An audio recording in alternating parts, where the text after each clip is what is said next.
하지만 요나는 하나님의 이 명령을 추어도 전할 생각이 없었습니다. 니느웨로 가고 싶은 마음도 없었습니다. 아니, 니느웨 땅은 쳐다보기도 싫었습니다. 왜냐하면 니느웨는 자신들을 괴롭히던 바로 적대국 아수르의 수도였기 때문입니다. 니느웨는 어쩌면 자신들과는 아주 원수의 나라였기 때문입니다. 그래서 그곳을 쳐다보기도 싫었던 것입니다.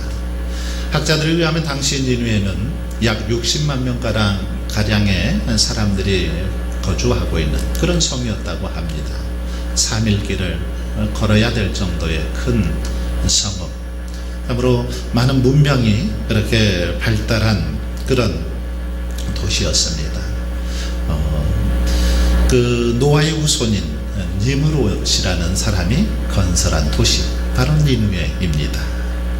요즘 일본의 수출 규제로 인해서 우리나라 사람들에게 이 반일 감정이 굉장히 이렇게 심화되고 있습니다. 일본 제품 먹지도 사지도 가지도 않겠다. 우리 한국 사람들, 일본 사람들만 생각하면 감정이 좋을 리가 없습니다.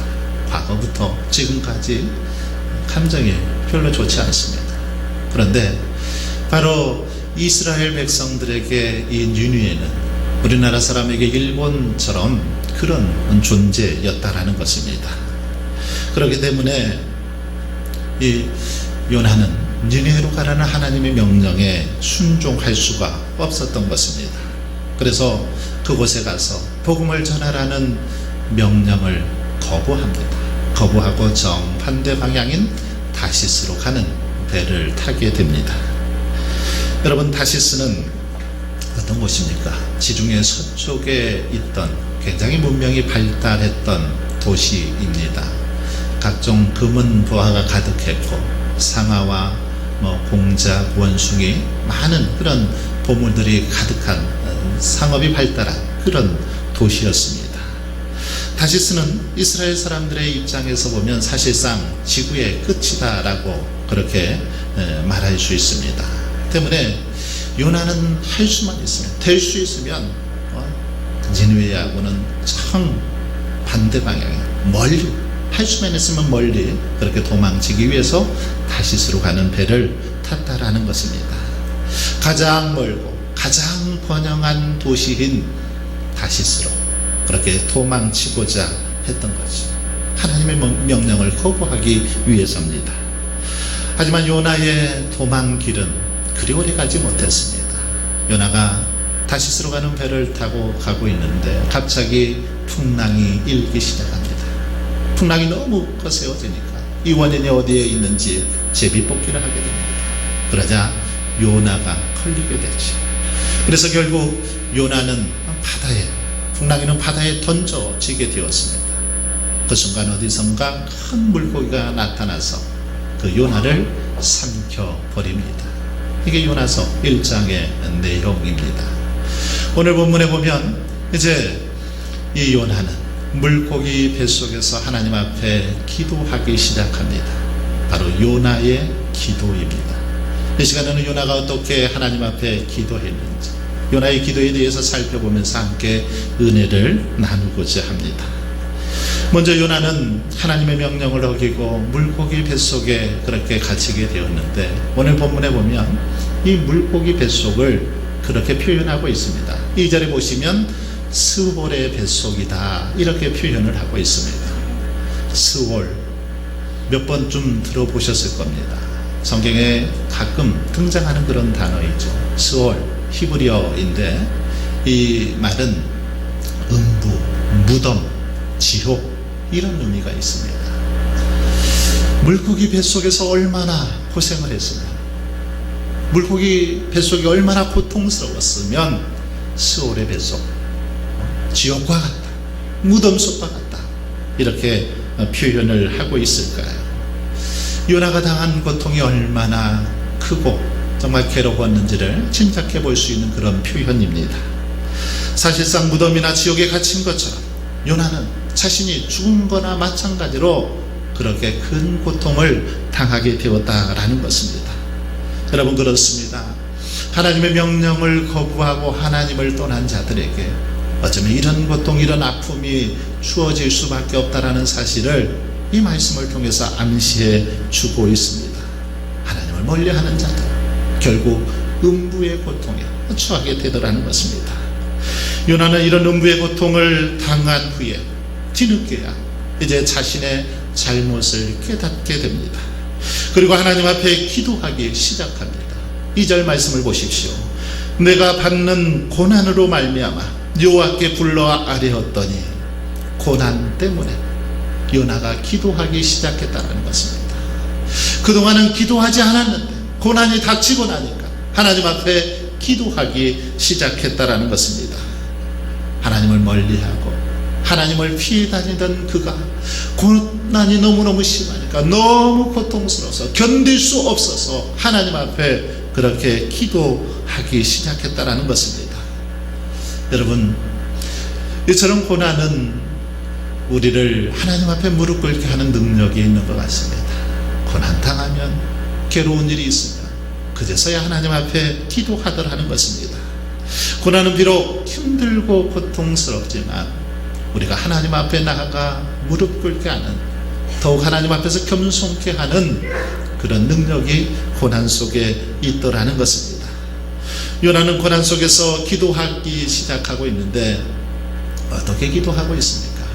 오늘 본문을 보십시오. 4절에 보시면 요나는 내가 말하기를 내가 주의 목전에서 쫓겨났을지라도 다시 주의 성전을 바라보겠나이다 하였나이다. 다시 주의 성전을 바라보겠다, 이렇게 기도하고 있습니다. 요나의 기도입니다.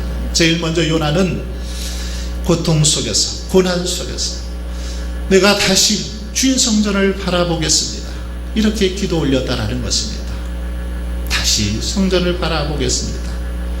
여기서 중요한 단어는 다시라는 단어입니다. 다시 바라보겠다. 그동안 끊겼던 하나님과의 관계를, 하나님과의 교제를 다시 회복하겠다라는 것입니다. 그래서 다시 주의 성전을 바라보겠습니다라고 그렇게 기도하고 있다는 것입니다. 여러분, 다시 주의 성전을 바라보겠다, 무슨 말입니까? 성전을 바라보겠다. 당시 성전은, 주의 성전은 예루살렘 성전을 의미합니다. 문자적으로는 예루살렘 성전을 의미하지만 오늘 본문의 성전을 바라보겠다라는 것은 예루살렘 성전을 바라보겠다는 말이 아니죠. 이것은 비유적인 표현으로서 성전 안에 계시는 하나님의 임재, 하나님의 현존을 바라보겠다, 성전 안에 계시는 주님을 바라보겠다, 하나님을 바라보겠다, 그런 말이라는 것입니다.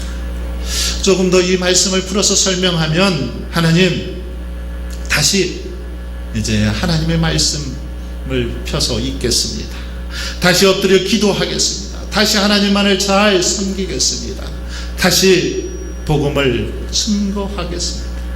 다시는 이제 하나님 말씀을 어기지 않고 오직 하나님 뜻대로 살겠습니다. 이 말씀의 뜻이 바로 다시 주의 성전을 바라보겠다라는 단어 속에 있는 겁니다. 자신의 잘못으로 지금은 물고기 뱃속에 갇혀 있지만 이제 새로운 마음으로 주님을 따라 살겠다는 것입니다. 주님의 명령을 따르고 주님께서 가라는 길로 가겠다라는 것입니다. 이것은 요나의 회개 기도라고 말할 수 있습니다. 자신의 잘못에 대해서 철저하게 반성하고 뉘우치는 바로 회개의 기도였습니다. 그동안 자기만 생각하고 자기 감정에 충실해서 자기 하고 싶은 대로 그렇게 했는데 이 모든 것, 자신의 잘못임을 뉘우치고 이제 하나님만 바라보겠습니다라고 그렇게 결단하고 다짐하고 있는 거라는 겁니다. 세상을 보고 물질을 바라보고 사람만 바라보던 시선을 이제 하나님께로 돌려서 주의 성전을 향해서 그렇게 주님을 위해 바라보고 기도하겠다라는 그런 말씀인 것입니다. 여러분은 지금 무엇을 바라보고 사십니까? 어떤 것을 바라보며 그 속에서 만족을 누리고 있습니까? 딸만 넷을 낳은 어떤 사람이 늦은 나이에 아들을 낳았습니다. 늦둥이 5번째로 아들을 낳았으니 얼마나 그 아들이 귀하겠습니까? 그래서 그 아들의 이름을 귀인이라고 이렇게 지었습니다. 귀한 아들이라고, 귀인이라고 지었습니다. 이 사람은 매일같이 귀인이 보는 재미로 그렇게 살았습니다. 귀인이가 밥을 먹는 것도 노는 것도 모든 것이 너무너무 예쁘고 사랑스러워 보였습니다. 어느덧 귀인이가 자라서 유치원에 다니게 되었습니다. 어느 날 유치원에 갔다가 집에 왔는데 유치원에서 잘못을 했습니다. 그래서 이 아빠가 귀인이를 야단을 좀 쳤습니다. 그랬더니 이 귀인이가 단단히 삐쳐서 하는 말이, 아빠 미워, 더 이상 아빠는 이제 보기도 싫어, 더 이상 안 놀 거야, 막 이렇게 아빠를 향해서 이 아이가 소리를 지르는 겁니다. 이 아이의 말을 듣는 순간 아빠는 참 몹시 이렇게 마음이 상했습니다.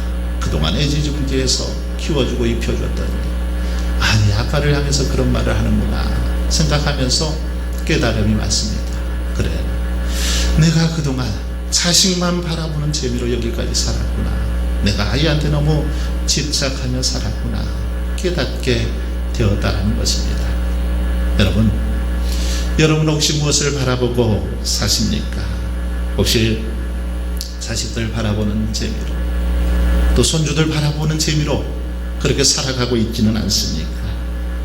물론 자식들, 손주들 많이 사랑하고 위해서 기도해 줘야 됩니다.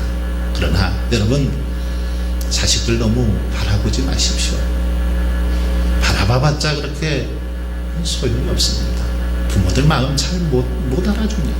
아무리 부모들이 사랑을 쏟아도, 아무리 헌신해도 자식들은 잘 몰라주더라고요.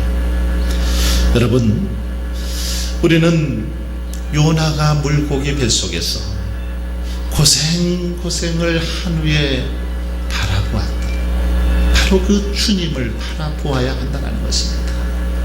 요나는 고생을 한 후에 내가 바라볼 것, 이 세상의 물질이나 부모 형제나 가족들이 아니라 바로 하나님이시다라는 사실을 고생한 후에 깨닫게 되었다라는 것입니다. 그래서 요나는 다시 주의 성전을 바라보겠다라고 이렇게 기도하고 있습니다. 여러분, 원하옵기는 저와 여러분도 날마다 우리 주님만을 바라보며 살아갈 수 있길 바랍니다. 세상을 바라보고 물질을 바라보고 권력과 명예를 바라보던 그 눈길을 돌려서 다시 주의 성전을 바라볼 수 있기를 바랍니다. 우리의 얼굴을 돌려서 성전 안에 계시는 하나님을 바라보고 하나님의 말씀에 귀를 기울이며 사실 수 있길 바랍니다. 바로 이것이 이 시간 우리들이 드려야 할 기도의 제목인 줄 믿습니다. 두 번째로 요나는 여호와를 생각한다라고 그렇게 기도하고 있습니다. 여호와를 생각한다. 6절 끝을 보면 주께서 내 생명을 구덩이에서 건지셨나이다. 그리고 7절을 보시면 내 영혼이 내 속에서 피곤할 때에 내가 여호와를 생각하였더니, 내 영혼이 피곤할 때 내가 여호와를 생각하였더니 이렇게 기도합니다. 고난 속에서 성전만 바라보지 않고 이제 요나는 한 걸음 더 나가서 성전 안에 계시는 하나님을 생각했다는 것입니다. 여러분, 여기서 생각했다라는 이 단어는 기억하다라는 의미가 있습니다. 기억했다라는 것입니다. 무엇을 기억했을까요? 하나님께서 그동안 자신에게 베풀어 주신 은혜를 기억했다라는 것입니다. 하나님께서 자신에게 베풀어 주신, 자기 민족에게 베풀어 주신 하나님의 사랑을 기억했다라는 것입니다. 여러분, 우리는 하나님의 사랑, 은혜를 기억해야 합니다. 이스라엘 백성들은 하나님의 은혜와 사랑을 기억할 때는 하나님을 잘 섬겼습니다. 그러나 하나님의 사랑을 잊어버리고 망각했을 때는 하나님을 떠났던 것을 볼 수 있습니다. 하나님의 사랑, 하나님의 은혜를 생각할 때 우리가 하나님을 더 잘 섬길 수 있고 하나님께 돌아갈 수 있고 하나님의 명령, 사명도 감당할 수 있는 것입니다.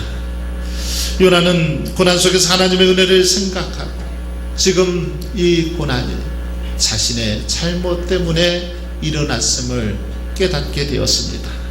그래서 자신의 생명을 구덩이에서 건져내 주시는, 자신의 생명을 구원하실 수 있는 능력 있는 그 하나님을 생각하게 되었다는 것입니다.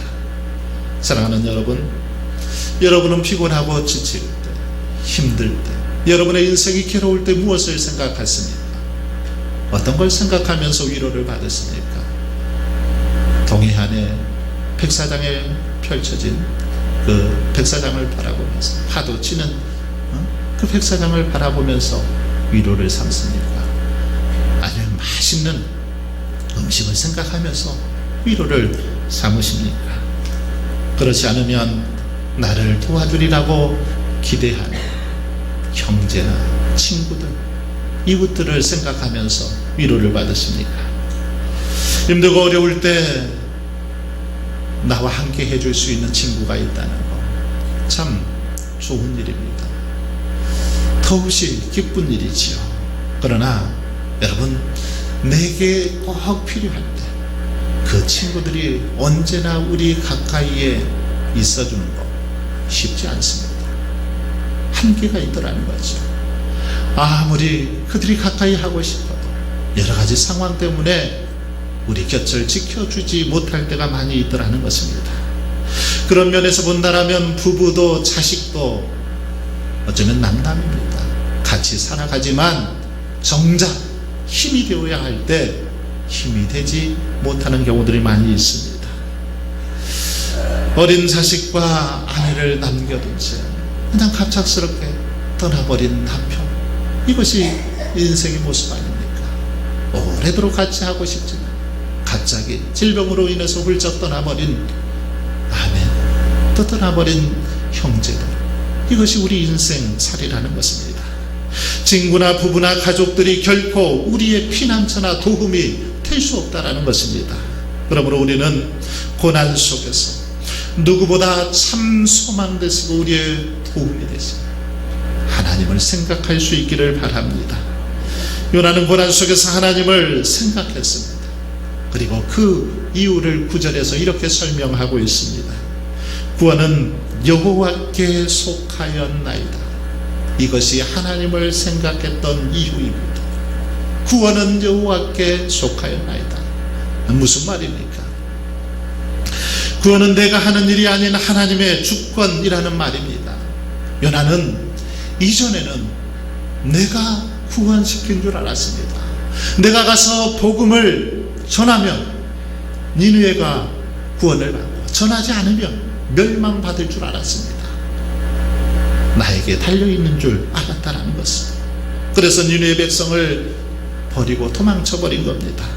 하지만 고난을 통해서 이것은 자신의 착각이라는 것을 깨달았습니다. 구원은 전적으로 하나님의 손에 달려있고 단지 자신은 하나님의 도구에 불과하다라는 사실을 깨달았다는 것입니다. 그리고 자신이 아무리 외면하고 거부해도 하나님께서 구원하시면, 하나님께서 일하시면 그대로 이루어질 수밖에 없다라는 사실을 깨달았습니다. 그래서 요나는 고백합니다. 내 영혼이 피곤할 때 여호와를 생각하노라. 구원은 여호와께로부터 말미암는다. 구원은 여호와께 속해 있다라고 그렇게 고백하고 있는 것입니다. 사랑하는 성도 여러분, 오늘 이 요나의 고백이 저와 여러분의 고백이 되길 원합니다. 하루하루 힘들고 지칠 때, 정말 우리의 하는 일들이 마음대로 뜻대로 되지 않을 때, 그럴 때마다 나는 주님을 생각하리라. 나의 모든 것은 하나님께 속해 있다. 그렇게 고백하며 찬송하며 담대하게 나아갈 수 있기를 바랍니다. 마지막으로 요나는 고난 속에서 감사의 기도를 올려드리고 있습니다.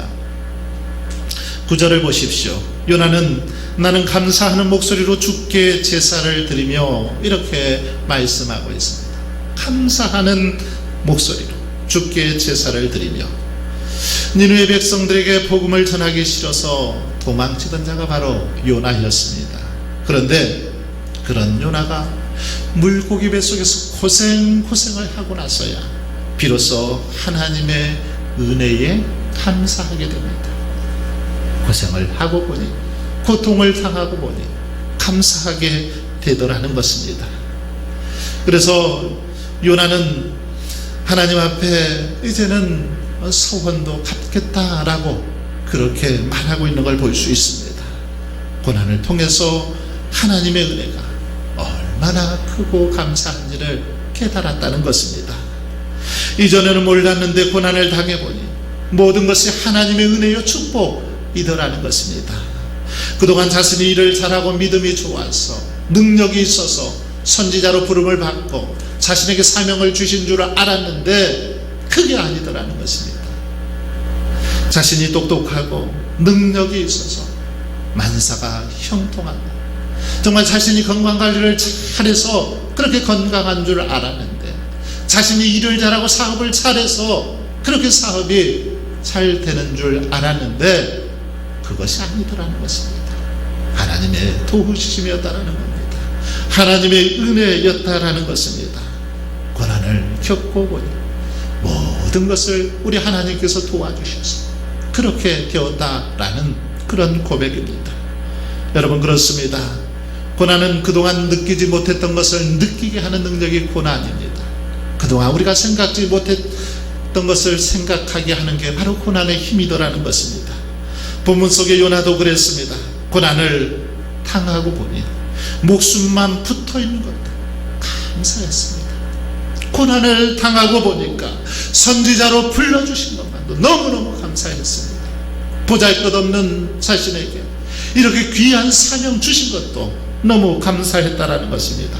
그래서 감사하는 목소리로 주께 제사를 드리겠노라, 주님께 약속한 것을 이루어 드리겠노라, 그렇게 서원하고 있는 걸 볼 수 있습니다. 여러분, 그렇습니다. 베푸신 은혜를 우리가 기억하고 깨달을 때 감사의 마음이 생겨납니다. 그리고 감사가 회복될 때 우리는 하나님께서 맡겨주신 사명을 감당할 수 있더라는 것입니다. 그래서 요나는 이제 사명을 감당하겠다라고 서원합니다. 무슨 서원일까요? 선지자로 부름받았을 때 주님, 제가 어디든지 가겠습니다. 어디든지 명하시면 그곳에 가겠습니다라는 그 서원을 이루어 드리겠다라는 것입니다. 결국 원수의 나라, 정말 가지 않았으면 좋을 그 나라 아수리의 수도 니느웨에 가서 복음을 전하겠노라, 이렇게 다짐하고 결단하고 있는 걸 볼 수 있습니다. 사랑하는 성도 여러분, 감사의 기도, 이 감사의 기도는 놀라운 능력이 나타나는 걸 볼 수 있습니다.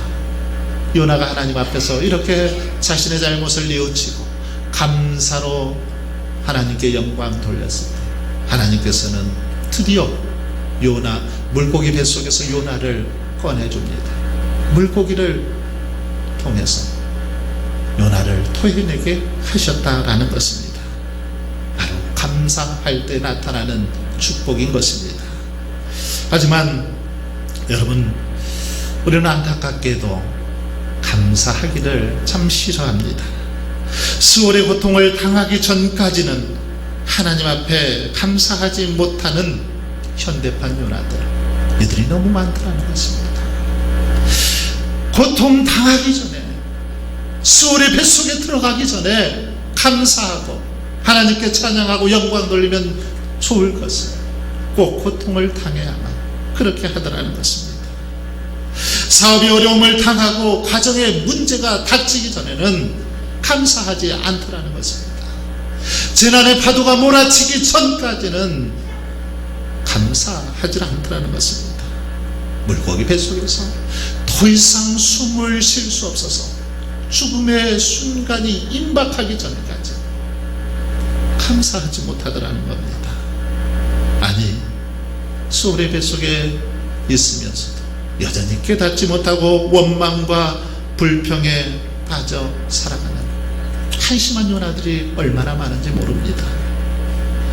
여러분, 혹시 지금 우리의 모습이 이런 모습은 아닙니까? 하나님의 은혜를 받았음에도 불구하고 그 은혜를 잊어버리고 고난당하기 전에는 깨닫지 못하고 살아가는 그런 어리석은 백성들은 아닙니까? 하루빨리 이런 분들이 있다면 깨달을 수 있기를 바랍니다. 그래서 다시 주의 성전을 바라보고 다시 하나님과의 바른 관계를 회복하며 하나님께 감사의 기도를 올려드릴 수 있기를 바랍니다. 우리의 삶의 감사가 지속될 수 있기를 바랍니다. 사랑하는 성도 여러분, 하나님께서는 요나를 부르시고 그에게 사명을 주신 것처럼 오늘 저와 여러분을 불러주셨습니다. 오늘 저와 여러분에게도 귀한 사명을 주셨습니다. 어떤 사명을 주셨을까요?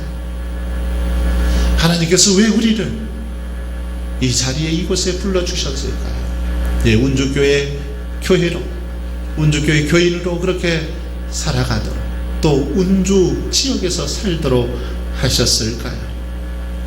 그것은 아직도 주를 알지 못하고 살아가는, 어쩌면 니느웨 백성들처럼 하나님을 알지 못하고 살아가는 많은 사람들에게 주의 복음을 전하고 주의 사랑을 전하기 위해서 저와 여러분을 이곳에 불러주셨다라는 것입니다. 그들에게 주의 복음을 증거하기 위해서, 그들에게 주의 사랑을 증거하기 위해서 오늘 저와 여러분을 이 자리에 불러주셨다라는 사실입니다. 그러므로 저와 여러분이 이 귀한 사명 잘 감당할 수 있기를 바랍니다. 하나님께서 우리에게 주신 이 사명 잘 감당해야 됩니다. 그러기 위해서 다시 여러분 주의 성전을 바라볼 수 있기를 바랍니다.